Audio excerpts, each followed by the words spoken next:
we're going to talk about neuroinflammation again. Why? Because it's not understood. People do not understand that, it's already hard enough for people to understand mast cell activation syndrome, how it works, the reasons why, chemical sensitivities, or all this stuff.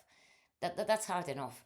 But when it comes to the fact that mast cells actually contribute to an autoimmune brain, people get completely lost. Because symptoms like PMDD, for instance, this I'm going to include this because it's there, and it's caused by the same reason. PANDAS, all this kind of stuff, including fatigue in MS, all this stuff is behavioral changes, pandas, kids with pandas, all this is going to be caused by this. So autoimmune brain disorders represent one of the most complex, misunderstood intersections of neurobiology and immunology. Conditions such as, again, MS, autoimmune encephalitis, pediatric neuropsychiatric syndromes like PANS and PANDAS are characterized by an immune system that mistakenly targets the brain, leading to symptoms ranging from brain fog, fatigue, seizures, cognitive decline, and severe behavioral changes. While research has traditionally focused on T cells, B cells, and autoantibodies, emerging evidence highlights another critical player: mast cells. Mast cells are tissues resident immune sentinels traditionally known for their roles in allergy, anaphylaxis, and so on. However, these multifunctional cells are increasingly recognized for their involvement in chronic inflammation, neuroimmune regulation, and autoimmune pathology. So, basically, we explore how mast cells influence the pathogenesis of autoimmune brain disorder. It also shows how environmental factors like infections and toxins amplify this dysregulation, how functional testing can illuminate root contributing as guide target interventions. By mapping the mast cells autoimmunity axis, clinicians can better identify hidden triggers, tailor interventions, and so on. So the unrecognized role of mast cells located at key interfaces, including the blood-brain barrier, meninges, perivascular spaces, mast cells are uniquely positioned to detect environmental stresses and rapidly respond by releasing a potent cocktail of mediators such as histamine, tryptase, cytokines, prostaglandins in autoimmune brain disorders. This release contributes to blood-brain disruption, microglial priming, and downstream neuroinflammatory cascades. And I believe, again, this is one of the biggest causes of the behavioral changes in PMDD as well, which is huge for women, especially women that already come from these infections and mast cells. And then basically we're trying to fix this with all this inflammation and hormones, and it's a nightmare. Let's put it this way. No? So patients struggling with neuroimmune conditions often exhibit multi-system symptoms, including gastrointestinal issues, chemical sensitivities, anxiety. It's a very common one, which I was blamed of being a brain issue, when basically this is what was actually happening. Even depression, insomnia, high reactivity to supplements and medications, hallmarks of overlap significantly with mast cell activation. In many cases, mast cell dysregulation is a missing piece of the diagnosis puzzle, and when overlooked, it can lead to incomplete treatment outcomes, chronic symptom cycling, and basically therapeutic resistance, because you're not fixing the issue. And not fixing the issue is going to cause a lot of trouble as well. So, mast cells are far more than allergic responders. They are neuroimmune sentinels capable of detecting danger signals, orchestrating inflammation, and influencing the trajectory of autoimmune disease. Positioned strategically throughout the central nervous system, in the meninges, perivascular spaces, and even adjacent to neurons, mast cells maintain close contact with neurons, glia, endothelial cells, and so on. This anatomical positioning allows them to respond swiftly to environmental infection and physiological stresses that might range immune tolerance. When activated, mast cells release a cascade of inflammatory mediators. So it's histamine, tryptase, leukotrienes, prostaglandins, TNFA, IL-6, and so on. This can disrupt the blood-brain barrier, promote leukocyte infiltration, and create a pro-inflammatory central nervous system microenvironment, let's say.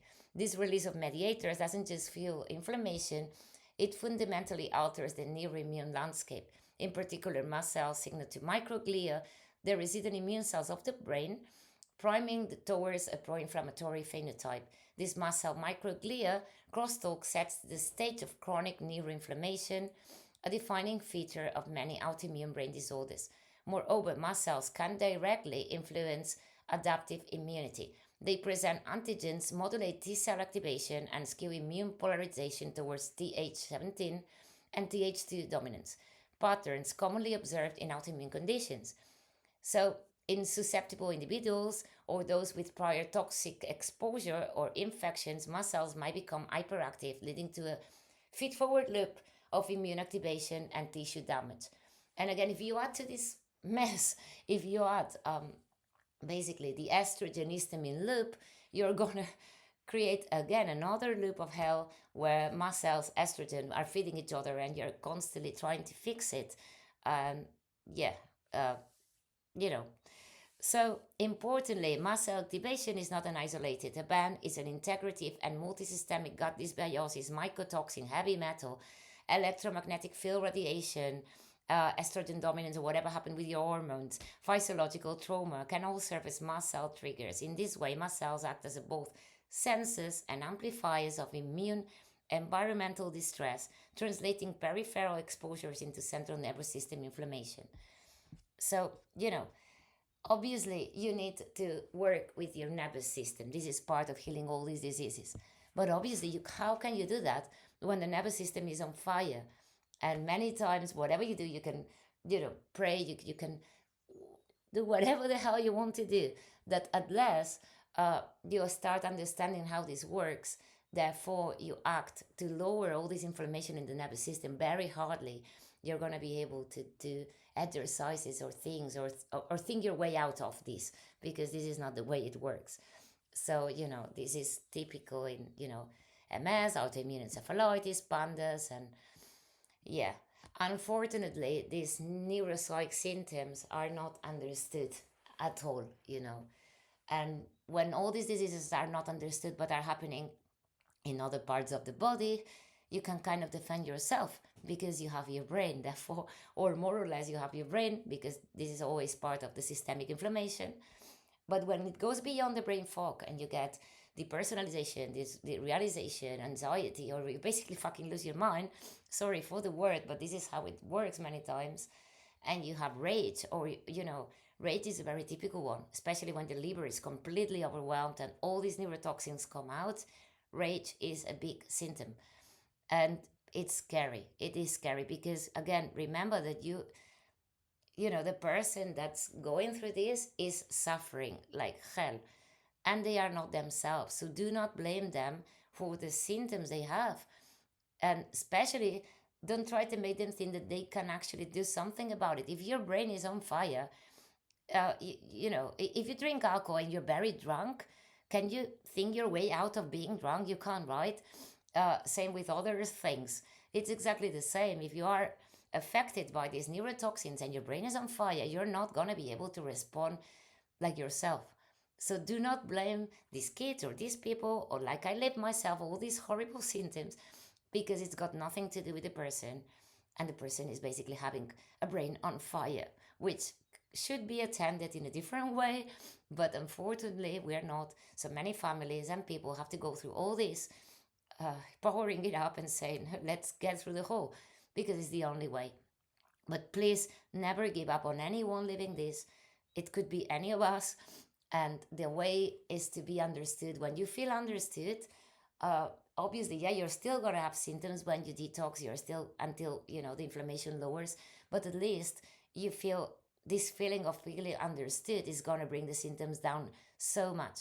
And also make sure that the person has as little stimuli in the room or place and toxins that you can possibly get, because any of these things are going to flare it even more and make the problem even worse.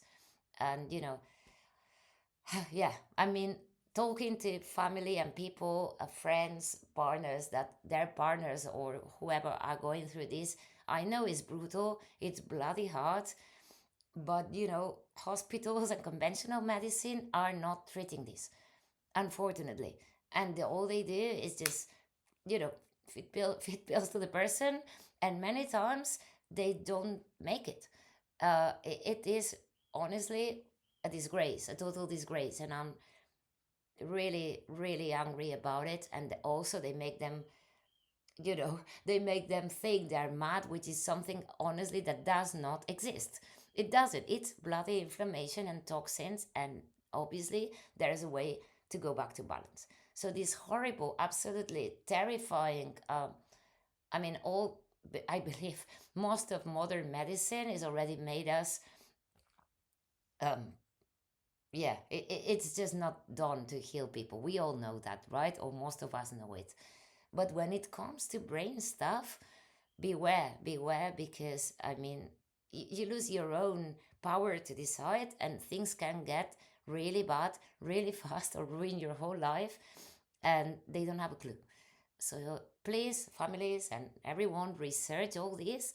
And although it's hard, I know it's very hard for the person and for the ones around the person, try to understand, like if it was yourself going through this and knowing how it would feel that from one day to the other you can't function, your brain is not working, and you know the reason why, but conventional medicine and society is not with you, and you have to go through that not knowing you're going to wake up the next day. That's hard enough. So please have some sort of compassion, understanding, and understanding that this is reversible.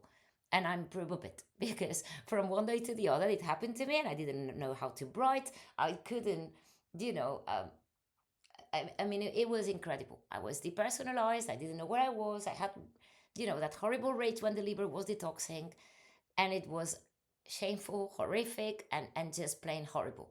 It really was. But I'm out of it, so it can be done.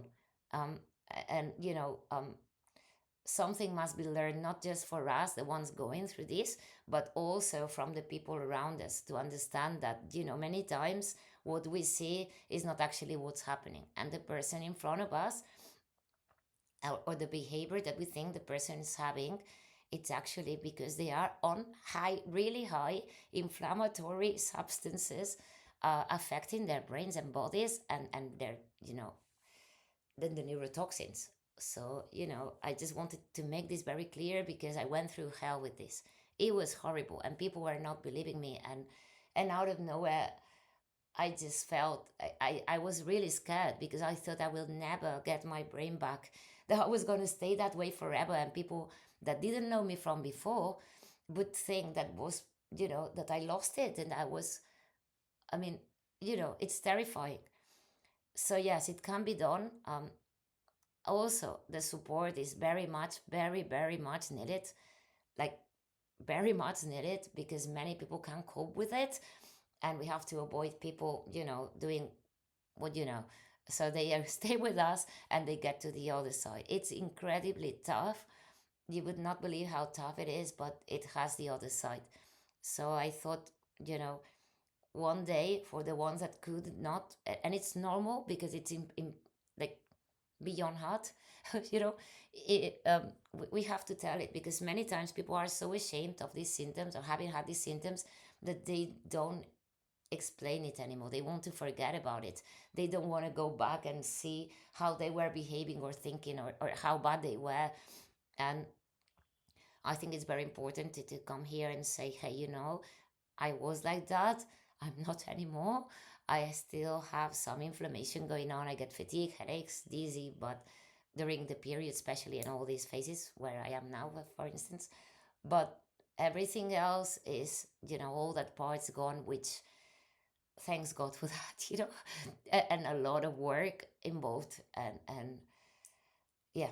And again, if it wouldn't be, in my case, for my mom and the place and all that, I would not be here. And I still have a bit to go, which thanks to all this, I want to do, and get to the 100%, because, but especially for kids with pandas, they are very often misdiagnosed with autism, with many other things that are not the case. Charity guts, especially gut dysbiosis. I mean, there are many reasons, and usually it's a cocktail of all this toxicity making this immune system fail that's causing all these problems. So, yeah. What a relief! It is not a joke. It's very common as well to lose. We have a lot of mast cells in the scalp, so I lost part of my hair. I mean, I have extensions. I used to be a hairdresser. I can do stuff and change it and whatever to feel better, because I felt bad for so long that it was brutally hard. But it's very common to lose the hair on top of the head, or have like bald patches, or there are many other things and contribute that contribute to all this, but usually it's a system that's basically overgrown toxicity to such an extent that the immune system can't keep up anymore, and the blood-brain barrier can also be leaky like the gut. So all these toxins go up to the brain, and then the brain immune system reacts, causing all this inflammation, and this is the reason why all these symptoms happen. um, yeah, the least that you can get is brain fog, but what I'm talking about is far beyond that.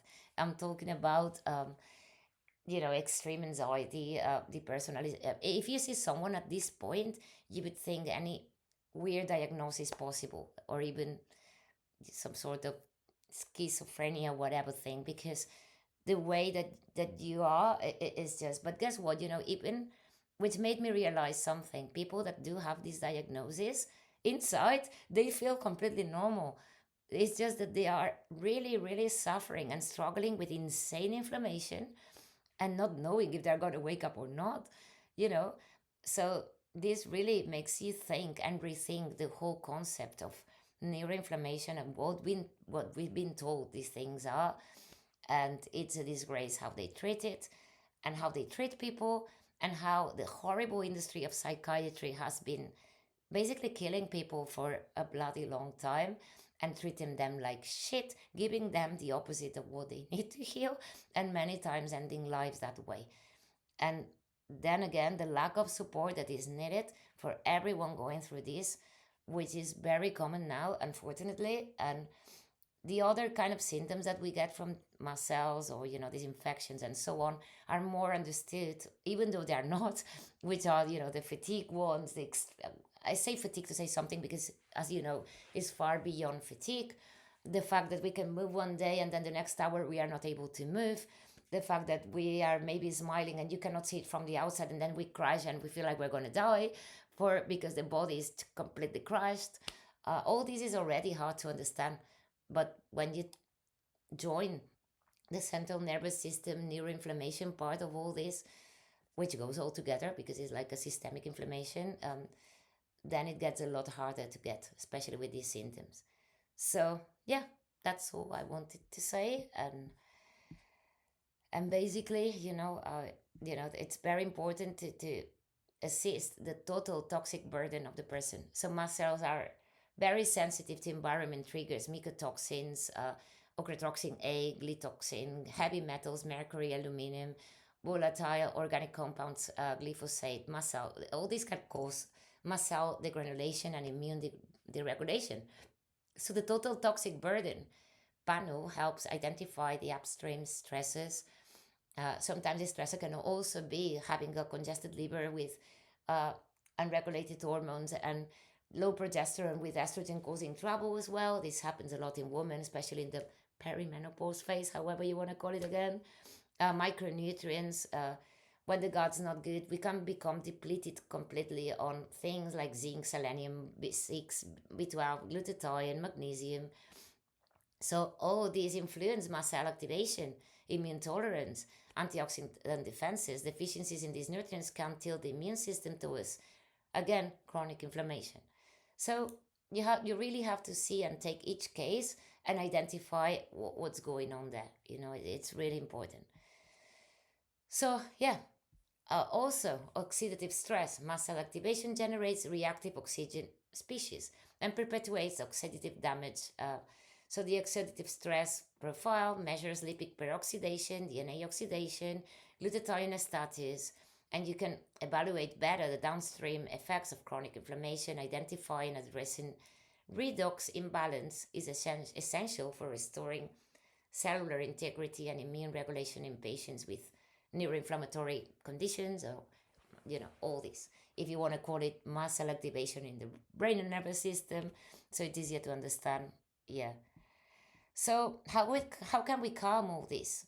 You can use mast cell stabilizers, natural or unnatural ones, quercetin, luteolin, DAO support, low histamine diets. In my case, going into a keto diet and eating once a day has completely changed the inflammation patterns and my gut and many other things. But again, each case is different. Each case has to be really walk and talk through, and also listening to the intuition of the person whether they have neuroinflammation or not, because that's going to be really really important. um, yeah, heal the gut and reduce antigen load as well, repairing intestinal barrier integrity with nutrients like lactoferrin, zinc, carnosine, butyrate, butyrate, yeah, reducing microglial dysbiosis, fungal overgrowth with target antimicrobials and probiotics, identifying eliminating food sensitivities and reactive pathogens that fuel systemic inflammation. We keep going because there is more to come. And then remember that all this happened in many, many years. It didn't happen overnight, therefore, it's going to take a while to restore equilibrium. And to all this mess, we also call it Lyme disease. So, the whole thing. Address fungal and microbial dysbiosis. No? Many autoimmune neuropsych cases show signs of fungal colonization, GA tract problems, sinuses, lungs. So you can use antifungal botanicals, berberine, caprylic acid, allicin, oregano, Saccharomyces boulardii, Lactobacillus ramosus, so on. Antifungal pharmaceuticals, if you like, although I don't really like them to be honest. And then bite, drain, and detox, basically. And this is gonna be like the biggest job. Once you're better, be in the sun, walk barefoot, be mindful where you are, the people you are with, Epsom salt baths, binders like cholestyramine, activated charcoal, bentonite clay, uh, zeolites, all this to stop the recirculation of toxins, drainage support like lymphatic therapies, bioflow support, bitters, taurine, tatka, castor oil packs, mitochondrial antioxidant support like NAC, glutathione, creatine, K2, molecular hydrogen, uh, you know, ALA, vitamin E, CoQ10, PQQ, all these things are gonna help and support the detox capacity. I know it's a lot and it's a lot to deal with. And many times you go through all these steps thinking this is gonna be the last one, and there's another layer and another layer and another layer. But slowly, slowly, this is gonna really help. And also restore the immune regulation and barrier integrity to reduce autoimmunity reactivity, restore the tolerance, and reinforce the blood brain barrier. You can use things that support track activity like vitamin D. That's why the sun is really, really important here. Omega 3s, some probiotics, like Infantis, for instance, Bifidobacterium infantis, I think is really helpful. Neuroprotective nutrients like phosphatidylserine, curcumin, magnesium threonate, or magnesium plainly is going to help a lot. Uh, you can also use, although I haven't, neuroimmune modulatory peptides like KPV, BPC 157, thymosin, beta 4, and all these things to kind of remember. But when you lower inflammation, you are not just lowering inflammation, you're also restoring the capability of your body to detox, and therefore you're properly healing as well. It's not like you're losing time, because some people think that when you are only lowering inflammation, you're doing nothing. No, you're restoring the balance in your body and you're activating your body's capacity to finally detox all this. So it's important.